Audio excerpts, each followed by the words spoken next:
하이델베르크 교리문답 70번째 질문은 그리스도의 피와 그리스도의 영으로 씻음을 받았다라는 것, 이게 무슨 의미가 있는가를 묻고 있습니다. 우리가 그리스도의 피와 그리스도의 영으로 씻음을 받았다, 우리가 세례를 그렇게 의미한다라고 말하는데요, 이것이 과연 어떤 의미가 있는가를 말하는 것이죠. 그리스도의 피로 씻음을 받았다는 것은 그리스도께서 십자가에서 우리를 위해 흘리신 피로 말미암아 하나님께서 은혜로 우리의 죄를 용서하셨다는 것을 의미하고요.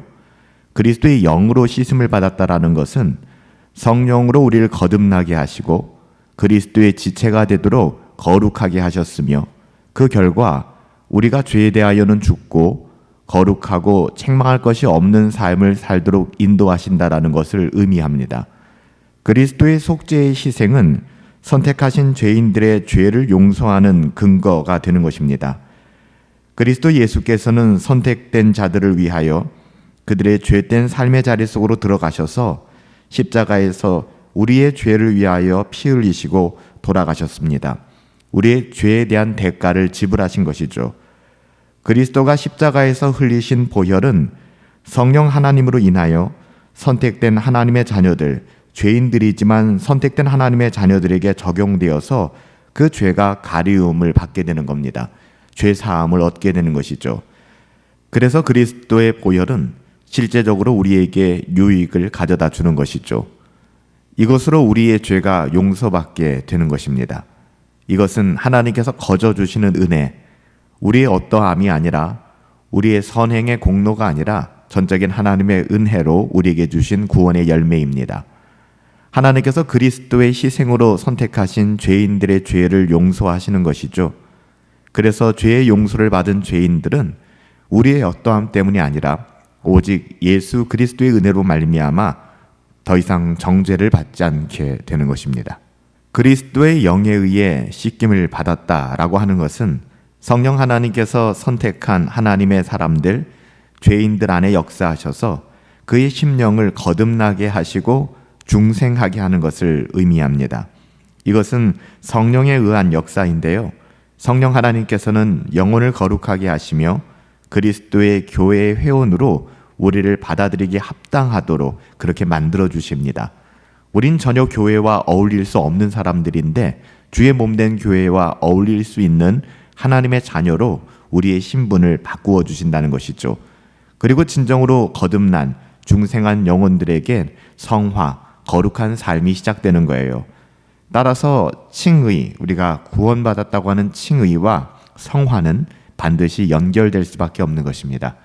우리가 하나님 앞에 구원받았다, 의롭다함을 받았다라고 하면서 거룩을 추구하고 경건을 추구하는 삶을 살아가지 않는다 그러면 이건 말이 안 된다는 것이죠. 칭의와 성화는 반드시 연결되어져 있다는 사실입니다. 하나의 구원을 이루는 것이죠. 의롭다 여김을 받은 자들에게는 즉시로 거룩과 경건을 추구하는 삶이 시작됩니다. 이게 자연스러운 거예요. 그러니까 죄에 대해서는 점진적으로 더욱더 죽고 거룩하고 책망할 것이 없는 정결한 삶으로 우리의 삶이 바뀌기 시작하는 것입니다. 여기서 점증적이다라고 하는 것은 성장한다라는 것을 의미하는 것이잖아요. 따라서 그리스도께서 우리 안에서 역사하신 것을 성령으로 인하여 우리는 더욱더 확신하게 되고, 우리가 이 땅을 사랑하는 동안에 이 땅에서의 삶이 거룩을 추구하고 경건을 추구하며 거룩을 애쓰는 삶으로 우리가 하루하루를 살아가게 된다는 것입니다. 그리스도의 은혜는 칭의와 성화입니다. 칭의와 성화 둘 다 구원이지만 우리가 구원의 두 측면을 나누어서 생각할 때 그리스도로 말미암아 받는 은혜는 칭의와 의롭다함을 얻는 것과 성화, 거룩한 삶을 살아갈 수 있는 능력이죠. 씻김을 받았다고 하는 것은 그리스도의 보혈의 은혜로 의롭다 여김을 받았다는 것입니다. 그리스도의 보혈은 의롭게 하고 그리스도의 영은 거룩하게 합니다. 그리스도의 보혈은 죄와 죄에 대한 심판을 거두어가며 그리스도의 영은 죄의 심을 거두어가게 되는 것입니다. 그리스도의 보혈은 하나님 앞에서 의롭게 하며 그리스도의 영은 우리 안에 하나님의 형상을 만들어 가는 것이죠. 그리스도의 보혈로 말미암는 은혜는 이렇게 크게 두 가지인데요. 그리스도의 피와 그리스도의 영으로 씻김을 받았다는 것입니다. 이것은 분리될 수가 없다고 말씀드렸어요. 한 가지의 사건입니다. 즉 어떤 사람이 자신이 의롭다고 여김을 받았다라고 생각을 하는데 그에게는 거룩한 삶의 추구가 없고 또한 완전하진 않지만 거룩한 삶의 열매가 전혀 나타나지 않는다면 그것은 그에게 아직 칭의의 사건, 구원의 사건이 일어나지 않았다라는 것을 증명하는 것이에요.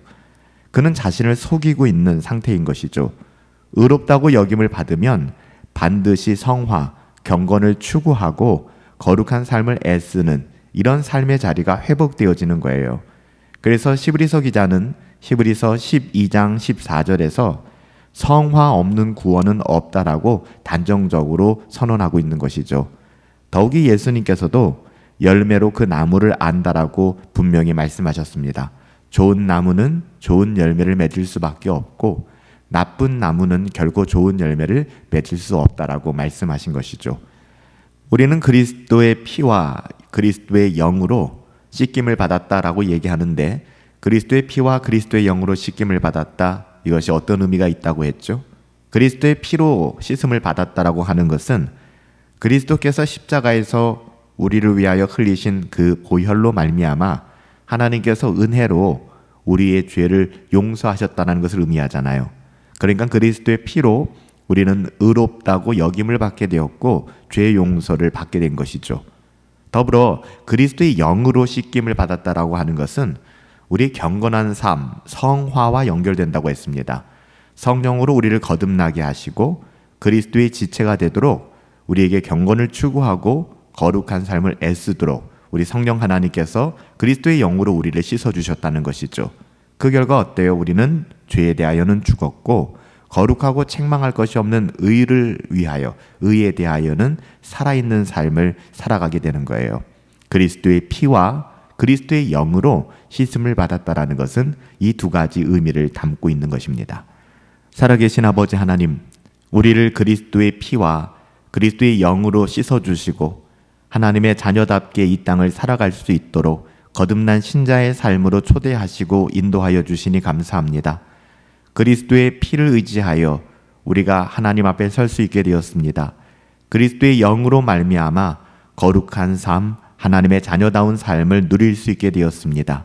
그리스도의 피와 그리스도의 영으로 인도함을 받는 하나님의 자녀된 삶을 통하여 하나님께 영광을 돌려드리고 하나님의 자녀답게 하나님의 자녀로서의 명예를 지키며 살아갈 수 있도록 우리에게 은혜를 더하여 주시옵소서. 우리의 삶 가운데 그리스도의 피와 그리스도의 영이 충만하기를 소원하옵고 존귀하신 예수님의 이름으로 기도하옵나이다. 아멘. 하나님의 은혜가, 하나님의 사랑이 그리스도의 피와 그리스도의 영으로 말미암아 우리의 삶 가운데 충만하기를 예수님의 이름으로 축복합니다.